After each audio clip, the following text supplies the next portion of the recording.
Cerita dimulai dengan penampakan sebuah panel dinding yang bertuliskan, "Maafkan aku ayah, aku pergi dan tak bisa penuhi keinginanmu." Kemudian pemuda tampan keluar dari rumah dengan menggunakan mobil sedan yang namanya kita sebut saja Ucup. Adegan pun berganti. Seorang gadis kecil namun setengah dewasa keluar dari minimarket tanpa ketakutan.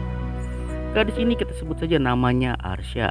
Kemudian disusul dua orang pria memakai jas keluar dari minimarket yang sama kelihatan seperti sedang mencari sesuatu yang hilang. Tak berapa lama Ucup masuk ke dalam mobil dengan berbagai snack dan beberapa minuman kaleng, guys. Saat Ucup mulai menghidupkan mobilnya, dia merasa ada sesuatu yang janggal, guys. Dia langsung menoleh ke belakang. Benar saja, seorang gadis kecil imut cantik yang tampak ketakutan sedang bersembunyi di kursi belakang mobilnya. Sontak saja, guys, Ucup dengan nada setengah keras, "Hei, siapa lo?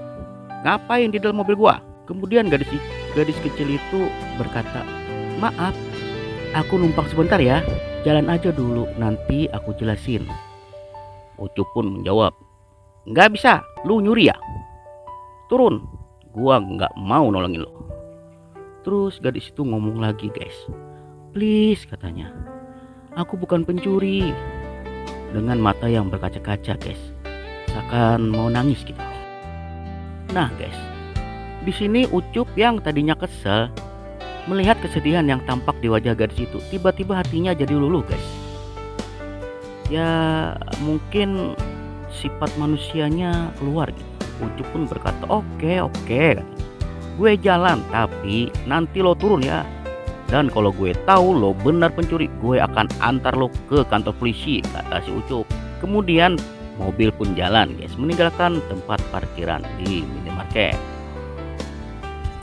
Terus Ucup ngomong lagi, "Kenapa sih lo masih kecil nyuri?" katanya. Terus Arsya ngomong, "Kan udah aku bilang aku nggak nyuri. Yang ngejar aku tadi itu adalah anak buah bapak aku." Terus Ucup berkata, "Emang kenapa sih lo lari mau dikawinkan paksa ya?" Dengan nada sedikit meledek. Terus kata Arsya, "Bukan, aku sebenarnya lari dari rumah sakit," katanya dengan nada pelan. "Aku sedang dalam proses penyembuhan," kata Arsya, "dan dalam masa menjalankan operasi," katanya. "Aku kanker otak," kata Arsya dengan nada sedih tapi agak ceria sih, karena Arsya ini orangnya sedikit ceria sih. "Dan kalau aku dioperasi nanti hasilnya itu 50-50," katanya, "antara hidup dan mati." Ucup pun terdiam, merasa bersalah dengan kata-kata kasarnya tadi, guys. Kemudian Arsya pun menjelaskan masalahnya kenapa lari dari rumah sakit. Dia pun berkata, "Jadi aku lari dari rumah sakit, aku buat taruhan untuk diriku sendiri," kata Arsya. "Karena operasinya 4 hari lagi, aku buat taruhan. Kalau dalam 3 hari ini aku melihat pelangi, maka aku akan segera pulang dan yakin operasi itu akan baik-baik saja. Dan dalam 3 hari kalau tidak bisa melihat pelangi, maka aku akan pasrahkan hidupku tanpa operasi dan menjalankan sisa hidupku dengan melakukan yang aku suka," katanya. Mendengar cerita Arsya, Ucup hanya diam, guys, dan ada penyesalan dalam hidupnya. Hidupnya berbanding terbalik dengan gadis yang ada di belakangnya, guys, yang sedang berjuang untuk hidupnya tanpa ada masa depan yang pasti, guys. Sedangkan dia sendiri lari dari sesuatu yang jauh lebih baik. Air mata Ucup pun mengalir, guys, perlahan keluar tanpa ia sadari. Dan sesekali ia sapu dengan tangannya, guys. Setelah waktu agak hening sebentar, kemudian Arsya berteriak, "Stop! What?" "Kaget, parah lu, ada apa?" kata si Ucup. Terus Arsya menjawab dengan senyum tipis, "Udah lumayan jauh nih, aku bisa turun di sini nggak?" Terus Ucup ngomong, "Emang lu mau kemana?" Arsya pun menjawab, "Kan udah aku bilang, aku mau cari pelangi." Terus Ucup ngomong, dengan nada pelan tidak seperti sebelumnya. Gua juga lari dari rumah katanya. Mau nggak gua temanin cari pelangi? Anggap saja sebagai nebus kesalahan gue karena tadi udah nuduh lo sebagai pencuri katanya. Arsya pun menjawab, mau sih, tapi gak ngerepotin nih. Pun berbicara lagi guys, ayo pindah ke depan, lagian bahaya juga kan anak kecil di jalan sendirian katanya. Arsya sambil senyum pindah ke kursi depan. Badan aku emang kecil, tapi aku udah 17 tahun loh. Terus Ucup, mau 17-20 yang namanya kecil tetap kecil kata si Ucup sambil ngeledek guys. Dan mobil pun kembali berjalan. Arsa nanya kepada Ucup, kenapa sih lo lari dari rumah katanya. Sebenarnya bukan masalah besar kata si Ucup, cuman bapak gue mau masukin gue ke fakultas kedokteran. Gue nggak mau, jadinya gue lari dari rumah katanya. Terus kata Arsa gitu ya katanya. Tak terasa hari mulai gelap. Senja yang indah menampakkan wujudnya guys. Disapu dengan suara angin yang seakan-akan mengajak malam untuk memperlihatkan cantiknya langit yang bertabur bintang-bintang. Cahaya matahari membangunkan Ucup dari lelahnya perjalanan tadi malam yang terlelap dalam keheningan malam tadi guys.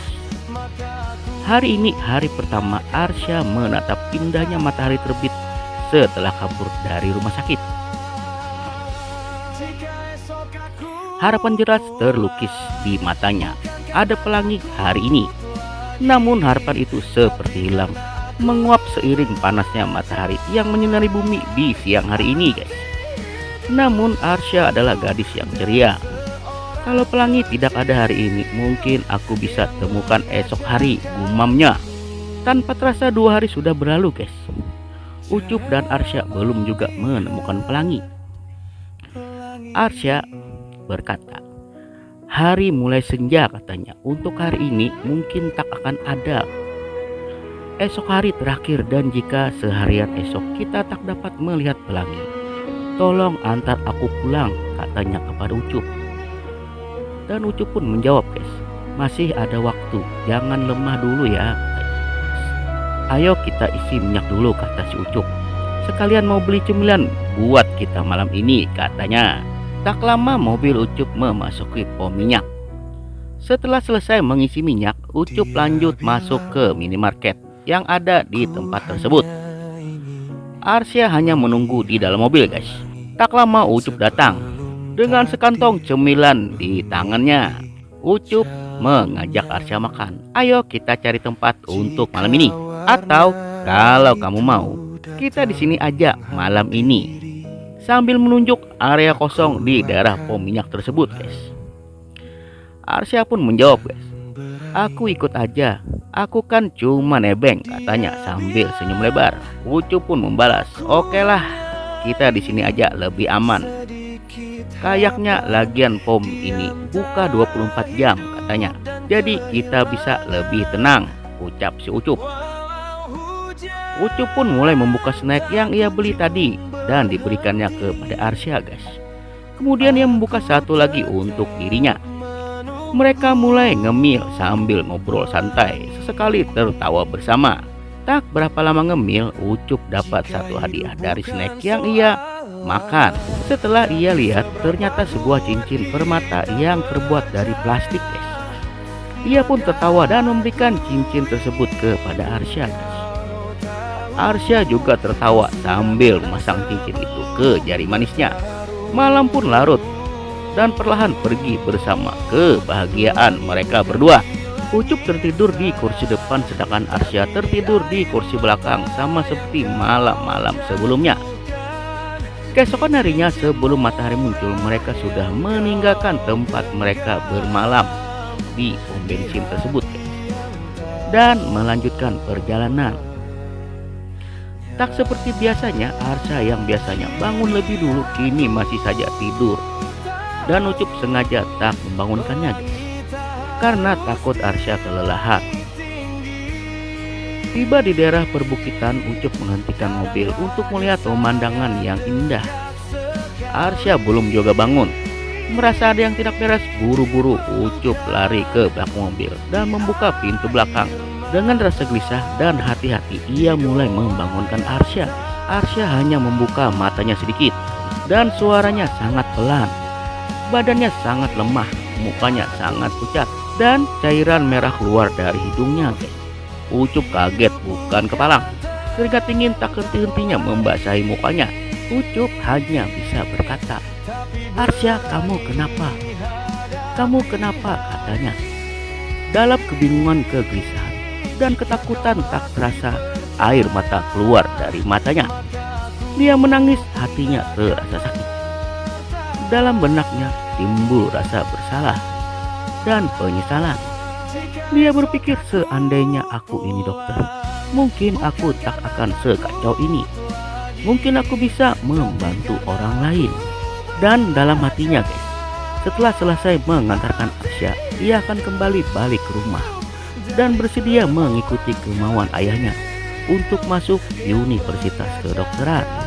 Tak sempat untuk berpikir lebih lama dan mau berbuat apa, tiba-tiba dari arah belakang muncul sebuah mobil polisi guys. Dan mobil polisi itu singgah hanya beberapa meter di belakang mobil Ucup. Ucup panik dan dengan nada tegang dia mengatakan, "Polisi Syah, ada polisi," katanya. Arsya bangun dari rebahnya dan dengan santai membersihkan cairan merah yang tadinya keluar dari hidungnya dan berkata, "Aku udah biasa begini, Cup." Ucup pun menjawab, "Tapi ada polisi, bagaimana Syah?" katanya. Arsya pun bilang, "Ya kalau ada polisi, memangnya kenapa sih?" katanya. Ucup pun kembali menjawab guys, "Iya juga ya," katanya. Arsya pun kembali berkata, "Ayo bantu aku keluar," katanya. Ucup pun membantu Arsya keluar dari mobil. Dan baru saja Arsya keluar dan sudah berdiri di samping mobil, tiba-tiba saja guys, suara seorang wanita memanggil namanya, "Arsya." Arsya pun menoleh ke arah suara yang ia kenal guys, yaitu ibunya, dan disusul dengan ayahnya guys. Momen sedih, haru, dan perasaan yang tidak bisa dijelaskan campur aduk ketika itu. Dia datang ke arah orang tuanya yang ditemani dua orang polisi guys, dan berbicara sebentar. Kemudian kembali lagi ke arah Ucup yang masih tampak kebingungan. Arsya kemudian mengajak Ucup ke tepi tebing guys, kemudian menghadap barat di mana matahari terbit. Ia pun berkata pada Ucup, "Hari ini hari terakhir aku mencari pelangi," katanya. "Tidak ada sore ataupun esok hari." Arsya terus berbicara, meluahkan isi hatinya kepada Ucup yang hanya bisa diam sambil menahan sesak di dada. Perlahan matahari mulai timbul, cahayanya perlahan selimuti pepohonan dan hamparan kebun teh yang terbentang luas di bawah sana. Tanpa Ucup sadari, Arsya menangis tersedu-sedu. Gadis yang dalam 3 hari ini yang dia lihat sangat ceria dan tampak kuat, tiba-tiba saja mengalah dengan keadaan. Arsya pun berkata, "Mungkin pagi ini pun tak izinkan aku melihat pelangi," katanya. "Dan mungkin juga tiada harapan untukku melihat dan merasakan hangat serta dingin dunia ini lagi." Arsya terus menangis guys, dan sesekali ia mengusap air matanya dengan kedua belah tangannya guys. Ucup pun berbalik menghadap Arsya dan berkata, "Gua tidak percaya lo bisa pasrahkan hidup lo hanya dengan munculnya pelangi. Kita belum tahu akhir dari operasi lo besok," kata si Ucup. "Semua yang nentuin hanya Tuhan, bukan pelangi," katanya, "atau apapun. Hidup lo lebih berarti daripada fenomena alam yang namanya pelangi," kata si Ucup. Arsya pun menjawab guys, "Tapi aku udah taruhan." "Oke," kata si Ucup, "kalau itu yang lo mau, tapi kan takdir bisa berkata lain," kata si Ucup lagi. "Yang penting lo semangat dulu," katanya. Arsya menjawab lagi guys, "Kayaknya aku nggak bisa, please cukup," kata si Ucup dengan nada keras sambil memegang kedua belah tangan Arsya guys. Setelah Ucup mengangkat tangan Arsya hingga hampir setara dengan bahunya, tiba-tiba wajah yang tadinya sedih mulai berubah. Ia hampir tak percaya guys. Dengan nada sedikit girang ia menyebut nama Arsya dan berkata, Apakah kamu percaya keajaiban? Kata si Ucup kepada Arsya. Kenapa baru sekarang, katanya.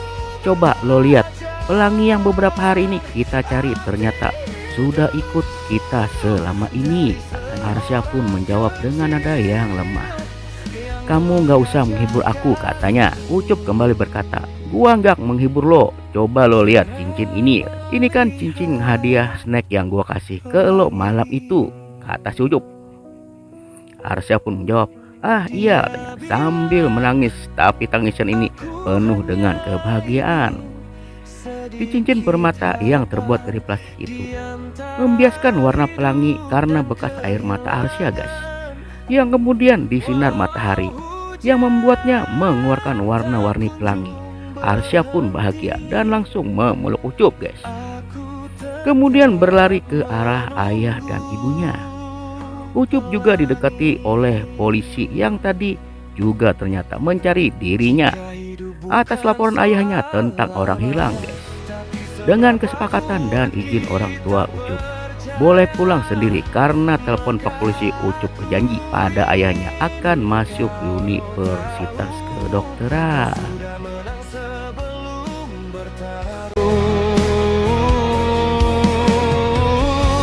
Pelangi bukan di langit sana, tapi di air mata yang kau